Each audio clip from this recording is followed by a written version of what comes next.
Hello friends, എല്ലാവർക്കും നമസ്കാരം. നിങ്ങൾ ഏവരെയും കാത്തിരിക്കുന്ന ഗോമതിയുടെയും ബാലന്റെയും നാളത്തെ വിശേഷത്തിലേക്ക് എല്ലാ കൂട്ടുകാർക്കും സ്വാഗതം. എല്ലാവർക്കും നല്ലൊരു ദിവസം ആശംസിച്ചുകൊണ്ട് തന്നെ നല്ലൊരു ശുഭരാത്രി നേർന്നുകൊണ്ട് തന്നെ നമുക്ക് നാളത്തെ വിശേഷത്തിലേക്ക് കിടക്കാം. അതിനു മുമ്പായിട്ട് ആരെങ്കിലും നമ്മുടെ ഈ ചാനൽ ആദ്യമായിട്ട് കാണുന്നുണ്ടെങ്കിൽ ഇതുവരെ സബ്സ്ക്രൈബ് ഒന്നും ചെയ്തു വെച്ചിട്ടില്ലെങ്കിൽ തീർച്ചയായിട്ടും ഒന്ന് സബ്സ്ക്രൈബ് ചെയ്തു വെച്ചോളൂ. അതിനോടൊപ്പം മാക്സിമം എല്ലാവരും നമ്മുടെ വീഡിയോ ഇഷ്ടപ്പെടുകയാണെങ്കിൽ ഒരു ലൈക്ക് അടിച്ചിട്ട് പോകാൻ മറക്കരുത്.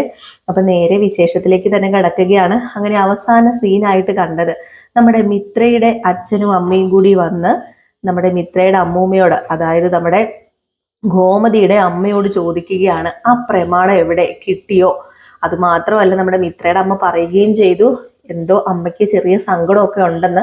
അപ്പൊ അതൊക്കെ ചോദിക്കാൻ വേണ്ടിയാണ് നമ്മുടെ മിത്രയുടെ അച്ഛൻ വന്നിരിക്കുന്നത്. മാത്രമല്ല, നിങ്ങൾക്കറിയാലോ, നമ്മുടെ അലോഹിന്റെ വിവാഹം അടുത്തിരിക്കുകയാണ്. ആ ഒരു പ്രമാണമൊക്കെ വെച്ച് കഴിഞ്ഞാലേ വിവാഹം നടക്കത്തുള്ളൂ. അപ്പൊ അതുകൊണ്ടൊക്കെയാണ് കാര്യമായിട്ട് ചോദിച്ചത്. ഇനിയിപ്പൊ അത് എന്റെ പേരിലേക്ക് മാത്രമാണോ എഴുതിയേക്കുന്നത്, അതുകൊണ്ടാണോ അമ്മയ്ക്ക് അത് തരാൻ ഒരു മടി എന്ന് ചോദിക്കുന്നുണ്ട്. ഇത് കേട്ട ഉടനെ നമ്മുടെ ഗോമതിയുടെ അമ്മ പറഞ്ഞു, അത് ഞാൻ തരാന്ന് പറഞ്ഞല്ലോ, അതിപ്പോ ആരുടെ പേരിലാണ് എഴുതിയേക്കുന്നത് എന്നൊന്നും എനിക്ക് വ്യക്തമല്ല. കാരണം അതൊന്നും ഞാനെടുത്ത് പരിശോധിക്കുകയൊന്നും ചെയ്തില്ലല്ലോ ഇടയ്ക്ക്. അത് തരാന്ന് പറഞ്ഞാൽ തരാം. അതിനിപ്പം ഇതിന് മാത്രം എന്തിനാ ഇത്ര തിടുക്കം പിടിക്കുന്നത്? പിന്നെ എന്റെ സങ്കടവും വിഷമങ്ങളൊക്കെ ഞാൻ നിങ്ങളെ അറിയിക്കുന്നൊന്നും ഇല്ലല്ലോ. അതുകൊണ്ട് ആരും എന്റെ സങ്കടവും വിഷമങ്ങളെ കുറിച്ചൊന്നും അന്വേഷിക്കുകയൊന്നും വേണ്ട. പ്രമാണം അത് തരാന്ന് പറഞ്ഞ് ഞാൻ തന്നിരിക്കും. അത് എന്റെ കയ്യിലുണ്ട്, അത് ഞാൻ തരുമെന്ന് പറഞ്ഞപ്പം പിന്നെ അമ്മയ്ക്ക് എന്താ ഇത്ര മടി? ഞാനൊരു കാര്യം പറഞ്ഞേക്കാം. ആ ഒരു പ്രമാണം ഇനിയിപ്പം തപ്പി കണ്ടുപിടിക്കാൻ ഒരു ദിവസം കൂടെ ഞാൻ തരത്തുള്ളൂ. അലോഹിന്റെ വിവാഹം ഇത് കാരണം മുടങ്ങുകയാണെങ്കിലേ അത് ആർക്കും സഹിക്കാൻ പറ്റുന്ന കാര്യമല്ല. അമ്മയ്ക്ക് അറിയാലോ. ഇനിയിപ്പം അവളോടുള്ള സ്നേഹം മൂത്തിട്ട് ആ പ്രമാണം വല്ലതും അവളുടെ കയ്യിൽ വല്ലതും കൊണ്ട് കൊടുത്തോ എന്നിങ്ങനെ ചോദിക്കുകയാണ്. ഇത് കേട്ട് കഴിഞ്ഞപ്പോഴത്തേക്കും നമ്മുടെ ഗോമതിയുടെ അമ്മ പറഞ്ഞു, അത് പിന്നെ എനിക്ക് അതിന്റെ ഒന്നും കാര്യമില്ല. ഈ പ്രമാണം ഞാൻ തരാന്ന് പറഞ്ഞിട്ടുണ്ടല്ലോ. ഇത് അലോഹിന്റെ പേരിലേക്ക് എഴുതി വെക്കാൻ തരാന്ന് പറഞ്ഞാൽ ഞാൻ തരും. അതിപ്പോ വേറെ ആരും തർക്കിക്കേണ്ട ഒരു കാര്യമില്ല, ഞാൻ തന്നിരിക്കും. ഇനി ഇതിന്റെ പേരിൽ ഇവിടെ ആരും വിഷയം ഉണ്ടാക്കണ്ടെന്ന് പറഞ്ഞപ്പം ഇതിന്റെ പേരിൽ ഞാൻ വിഷയം ഉണ്ടാക്കും അമ്മേ. അത് വേറെ എപ്പോഴും അല്ല വിഷയം ഉണ്ടാക്കാൻ പോകുന്നത്. കഴിയട്ടെ, ഒരു ദിവസം കൂടെ കഴിയട്ടെ, ആ ഒരു സമയം കഴിയട്ടെ. അത് കഴിഞ്ഞിട്ട് ഇവിടെ വേറെ എന്തെങ്കിലും സംഭവിച്ചു കഴിഞ്ഞാല് നോക്കിക്കോ, ഞാൻ വിഷയം ഉണ്ടാക്കിയിരിക്കും. അത് ഉറപ്പായ കാര്യം തന്നെയാ. അതുകൊണ്ട് എത്രയും പെട്ടെന്ന് ആ ഒരു പ്രമാണം എവിടെയാണെന്ന് വെച്ചാൽ എടുത്തു തന്നോ. ഇനി ഞങ്ങളെ കൊണ്ട് കൂടുതലൊന്നും പറയിപ്പിക്കരുത് എന്നൊക്കെ പറഞ്ഞിട്ട് നമ്മുടെ ഗോമതിയുടെ ആങ്ങളെ അങ്ങ് പോയി. അതായത് നമ്മുടെ മിത്രയുടെ അച്ഛൻ അങ്ങ് പോയി കേട്ടോ. വല്ലാത്തൊരവസ്ഥയിലാണ് നമ്മുടെ ഗോമതിയുടെ അമ്മയുള്ളത്. അപ്പൊ മിത്രയുടെ അമ്മ ചോദിച്ചു, അല്ല അമ്മ എന്തെങ്കിലും ഞങ്ങളിൽ നിന്ന് മറച്ചു വെക്കുന്നുണ്ടോ? ഇതുവരെ എന്നോട് പറയാത്ത എന്തെങ്കിലും കാര്യം അമ്മയ്ക്ക് ഉണ്ടോ? എന്തെങ്കിലും ഉണ്ടെങ്കിൽ പറ. ഇനിയിപ്പം ആ പ്രമാണം എവിടെയെങ്കിലും നഷ്ടപ്പെട്ടു പോയോ? പോട്ടെ, നഷ്ടപ്പെട്ടു പോയെങ്കിൽ അത് നമുക്ക് തിരിച്ചെടുക്കാനൊക്കെ പറ്റും. പിന്നെ ഇത് വേറെ ആരുടെയെങ്കിലും പേരിലാണോ അമ്മ എഴുതി വെച്ചിരിക്കുന്നത്? അല്ലെങ്കിൽ പിന്നെ അച്ഛൻ ഇത് എഴുതി വെച്ചിരിക്കുന്നത് വേറെ ആരുടെയെങ്കിലും പേരിലാണോ? ആരുടെയെങ്കിലും സമ്മതമില്ലാതെ ഇത് അലോഹിന്റെ പേരിൽ എഴുതാൻ പറ്റില്ലേ? അങ്ങനെ എന്തെങ്കിലും ഗുലുമാലുകൾ ഉണ്ടോ എന്നൊക്കെ ഇങ്ങനെ മാറിയും തിരിഞ്ഞ് ചോദിച്ചപ്പോഴത്തേക്കും നമ്മുടെ ഗോമതിയുടെ അമ്മ പറയുന്നത്, ഞാൻ ആ പ്രമാണം അവന് തരും എന്ന് പറഞ്ഞാൽ തരും, അവന്റെ പേരിലേക്ക് എഴുതിക്കുന്നു പറഞ്ഞാൽ എഴുതിക്കും. അത് മാത്രം നിങ്ങൾക്ക് അറിഞ്ഞാൽ പോരെ, ഇപ്പൊ എന്നെ ഒന്ന് സ്വസ്ഥമായിട്ട് വിട എന്നും പറഞ്ഞുകൊണ്ട് അങ്ങ് പോവുകയാണ് കേട്ടോ. ഏതായാലും ഇതിനിടയിൽ പിന്നെ കാണിക്കുന്ന സീൻ എന്ന് പറഞ്ഞാല് നമ്മുടെ മീനാക്ഷി ആണെങ്കിൽ കുറെ ഗിഫ്റ്റുകളും കുറെ സാധനങ്ങളൊക്കെ ആയിട്ട് വരികയാണ്. വീട്ടിൽ പോയല്ലോ, അപ്പൊ ഒത്തിരി സാധനങ്ങളൊക്കെ ഉണ്ട്. നമ്മുടെ ഗോമതിക്ക് വേണ്ടിയും മിത്രയ്ക്ക് വേണ്ടിയൊക്കെ മേടിച്ച കുറെ സാധനങ്ങളൊക്കെ ഉണ്ട്. അപ്പൊ അതൊക്കെ ആയിട്ട് വരികയാണ്. അപ്പം അമ്മായിയമ്മയ്ക്ക് കുറെ സാധനങ്ങളൊക്കെ ആഗ്രഹപ്രകാരം മേടിച്ച് അമ്മ കൊടുത്തു വിട്ടതാണ് കേട്ടോ. ഇത് നിന്റെ അമ്മയ്ക്ക് കൊടുക്കണം എന്നൊക്കെ പറഞ്ഞുകൊണ്ട് തന്നെയാണ് നമ്മുടെ മീനാക്ഷിക്ക് അമ്മ സാധനങ്ങളൊക്കെ മേടിച്ചു കൊടുത്തു വിടുന്നത്. ഇതിനിടയിലാണെങ്കിൽ നമ്മുടെ ദേവി ആണെങ്കിൽ അതും ഇതും ഒക്കെ പറഞ്ഞ് കുത്തി തിരിച്ച് വെച്ചിരിക്കുകയാണല്ലോ. ആര്? നമ്മുടെ ഗോമതിനെ.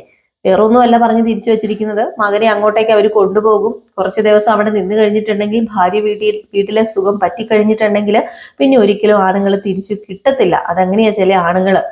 പക്ഷെ എനിക്കത് ഇഷ്ടമല്ല. ഞാൻ എൻ്റെ ആനന്ദേട്ടനെ അങ്ങനെ കൊണ്ടുപോയി നിർത്തുകയോ താമസിക്കുകയോ ഒന്നും ഞാൻ ചെയ്യത്തില്ല. കാരണം എനിക്ക് അതിനോട് തീരെ താല്പര്യമില്ല. ഞാൻ കുറച്ച് അന്തസ്സുള്ളവള് തന്നെയാ. എൻ്റെ ഭർത്താവിന്റെ വീട് തന്നെയാ എൻ്റെ വീടെന്ന് കരുതുന്നവളാ ഞാൻ.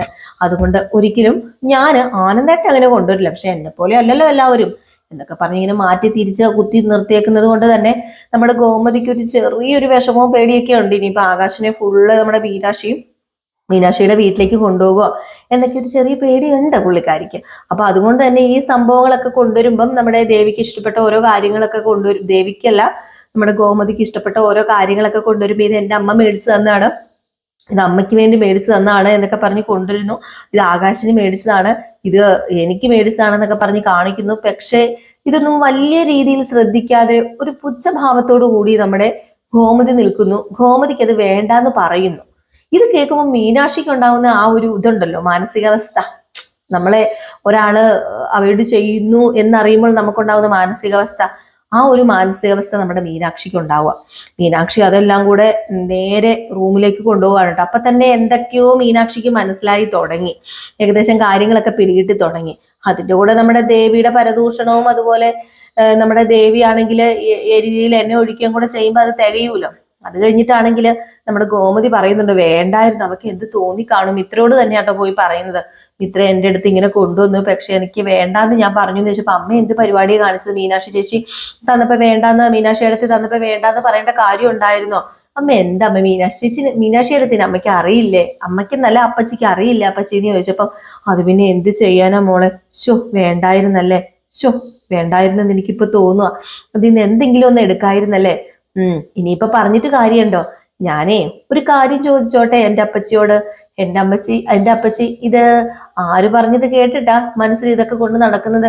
ആ ദേവിയടുത്തി പറഞ്ഞത് കേട്ടിട്ടാണെങ്കിലേ അത് കേട്ടിട്ടെ ഒത്തിരി തുള്ളാതിരിക്കുന്നത് തന്നെയാ നല്ലത്. അത് അറിയാലോ അപ്പച്ചിക്ക്. ഞാൻ പ്രത്യേകിച്ച് എടുത്ത് പറയേണ്ട കാര്യമുണ്ടോ? ഈ വീട്ടിലിപ്പം ഭൂരിഭാഗവും പ്രശ്നം ഉണ്ടാക്കുന്നത് ആരാണെന്ന് അറിയാലോ, ദേവിയെടുത്ത് തന്നെയാ. അപ്പം അടുത്തൊരു പ്രശ്നത്തിന് വഴി തിരിച്ചു വിട്ടതാണ് ഇതൊക്കെ എന്തിനാ വിശ്വസിക്കുന്നത്, ഇതൊക്കെ എന്തിനാ മനസ്സിലെടുക്കുന്നത്? അതുകൊണ്ട് ഒരു കാര്യം ചെന്ന് മീനാക്ഷി ഇടത്തിയോട് സംസാരിച്ചേ. ഞാനൊരു കാര്യം പറയാം, മീനാക്ഷി ഇടത്തി അങ്ങനെ ഒരിക്കലും ആകാശേട്ടനെ വലിച്ചോണ്ട് അവരുടെ വീട്ടിലൊന്നും കൊണ്ടുപോകത്തില്ല. പിന്നെ അറിയാലോ, എനിക്ക് പോലും എൻ്റെ വീട്ടുകാരെ കാണാൻ സാധിക്കുന്നില്ല. ഇത്ര അടുത്ത് കിടന്നിട്ട് പോലും അവരെന്നോട് ഒന്നും അടുക്കുന്നില്ല. അപ്പൊ മീനാക്ഷി അടുത്തേക്ക് ഇപ്പൊ ഒരുപാട് സന്തോഷം ഉണ്ടല്ലോ അപ്പച്ചി. അത് മീനാക്ഷി അടുത്തിയുടെ വീട്ടുകാരെ അടുക്കുന്നത് കൊണ്ട് തന്നെയാണ്. പിന്നെ ഇവിടത്തെ ആകാശേട്ടനെ അവര് സ്വന്തം മകനെ പോലെ കണ്ടു കഴിഞ്ഞിട്ടുണ്ടെങ്കിൽ എന്താ കുഴപ്പമിരിക്കുന്നത്? അതല്ലേ ആരും ആഗ്രഹിക്കുന്നത്? അങ്ങനെയല്ലേ വേണ്ടത്? അതുകൊണ്ട് ഈ കുത്തിത്തിരിപ്പ് പരിപാടികളൊക്കെ കേട്ട് മനസ്സിൽ വെക്കാതെ ചെന്നേ എന്ന് പറയാ. ഇതിന്റെ ഇടയ്ക്കാണ് നമ്മുടെ ദേവി ഇവിടെ കുത്തിത്തിരിച്ചല്ലോ, നമ്മുടെ ഗോമതിനെ കുത്തിത്തിരിച്ചല്ലോ. അതേ റിവേഴ്സ് ഇട്ട് തിരിഞ്ഞ് നമ്മുടെ മീനാക്ഷിനെയും കുത്തിത്തിരിക്കാൻ പോവുകയാണ്.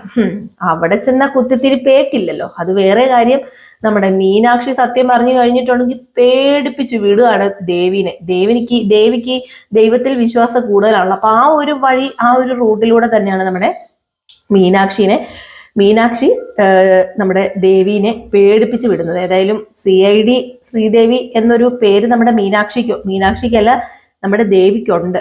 ആ ഒരു പേരും മാത്രമല്ല വേറെ പേരും കൂടെ ഉണ്ട്, ആകാശവാണിന്നും ഒക്കെ ഇടാം നമുക്ക്.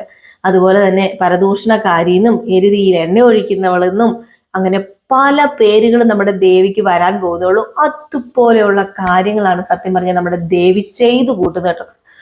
നമുക്ക് ദേഷ്യം വരും ഓരോ കാര്യങ്ങളൊക്കെ കേൾക്കുമ്പോൾ. അപ്പൊ അങ്ങനെയുള്ള കാര്യങ്ങളൊക്കെയാണ് നമ്മുടെ ദേവി ഓരോന്ന് ഇങ്ങനെ ചെയ്ത് കൂട്ടുന്നത്. അതിനിടയ്ക്ക് നമ്മുടെ ദേവിയുടെ ഇംഗ്ലീഷ് അത്രയ്ക്ക് പോരാ എന്നും പറഞ്ഞ് നമ്മുടെ മീനാക്ഷിനെ കൊണ്ടുപോയി ഇത് എഴുതിയത് കാണിക്കുന്നുണ്ട്. അപ്പൊ ഇത് കാണുമ്പോൾ തന്നെ പറയുന്നുണ്ട്, ഇതൊരു MA ഇംഗ്ലീഷുകാരി എഴുതിയതായിട്ടൊന്നും തോന്നുന്നില്ല എന്ന് നമ്മുടെ മീനാക്ഷിയും പറയുന്നുണ്ട്. ഏതായാലും കള്ളം വെളിച്ചത്ത് വരാൻ ഇനിയിപ്പോ അധിക സമയമൊന്നും ഇല്ല. പതിയെ നമ്മുടെ ദേവീനെ പൂട്ടുക തന്നെ ചെയ്യും. അത് മിത്രയും മീനാക്ഷിയും കൂടെ ചേർത്ത് ഒരിക്കലും തുറക്കാൻ പറ്റാത്ത പൂട്ടിട്ട് തന്നെ പൂട്ടും. പിന്നെ ഇതിനിടയ്ക്ക് നമ്മുടെ മിഥുനെ കാണിക്കുന്നുണ്ട്. മിഥുനും അതുപോലെ തന്നെ അലോഹവും ഒക്കെ ഇനി ചെറിയ രീതിയിൽ ഒന്നിക്കാനൊക്കെ പോകുന്നുണ്ട്. അപ്പൊ അതൊക്കെ നമുക്ക് കാത്തിരുന്ന് തന്നെ കാണാം. അതിനോടൊപ്പം തന്നെ ഈ ഒരു പ്രമാണത്തിന്റെ കാര്യം അത് വലിയൊരു ട്വിസ്റ്റ് തന്നെയാണ്.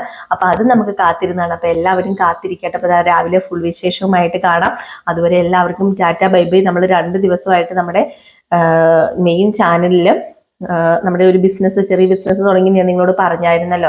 നമുക്ക് മെറ്റീരിയൽസ്, ചുരിദാർ, അതുപോലെ കുർത്തീസ്, പിന്നെ നമ്മുടെ സാരീസ് ഒക്കെ നമ്മൾ ഇപ്പൊ കൊണ്ടുവന്നിട്ടുണ്ട്. അപ്പൊ ഞാൻ ഷോർട്ട് വീഡിയോസിൽ ഇടുന്നുണ്ട്. 2 ദിവസമായിട്ട് നമ്മൾ ഇടാറില്ലായിരുന്നു.